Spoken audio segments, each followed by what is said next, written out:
किसी गांव में एक गरीब चरवाहा रहता था। वो रोजाना चंद बकरियों को लेकर करीब पहाड़ी पर चला जाता, जहां बकरियां चरती रहती थीं। चरवाहा बहरा था, मगर उससे उसके काम में कोई फर्क नहीं पड़ता था। एक दिन ऐसा हुआ कि उसकी बीवी उसे खाना देना भूल गई और फिर बच्चे के हाथ भी नहीं भिजवाया।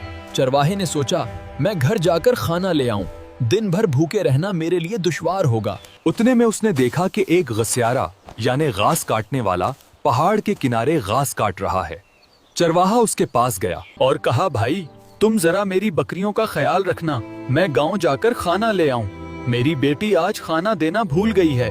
वो बोला, मैं तुमको अपनी घास क्यों दूं? ये तो मैं अपने जानवरों के लिए काट रहा हूँ। मेरे पास एक गाय और 2 भेड़ें हैं। ये कहकर उसने हाथ हिलाया और जोर जोर से हंसने लगा। शुक्रिया मेरे दोस्त, तुमने राजी होकर मुझ पर बड़ा एहसान। मैं बहुत जल्द आ जाऊंगा। ये कहकर वो तेजी से गांव की तरफ चल दिया। अपनी झोंपड़ी में पहुंचकर उसने देखा कि बीवी बुखार में मुब्तला है और पड़ोस की एक औरत उसकी देखभाल कर रही है। चरवाहे ने खाना खाया और फिर सीधा पहाड़ी की तरफ रवाना हो गया।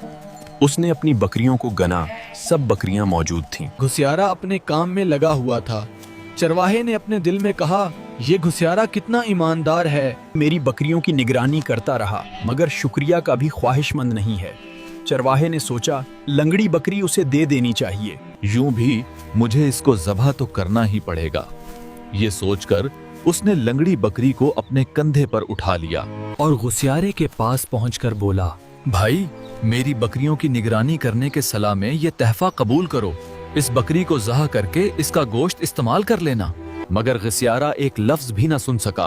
वो गुस्से से चलाया, चरवाहे, मुझे नहीं मालूम कि तुम्हारी गैर हाजिरी में क्या हुआ।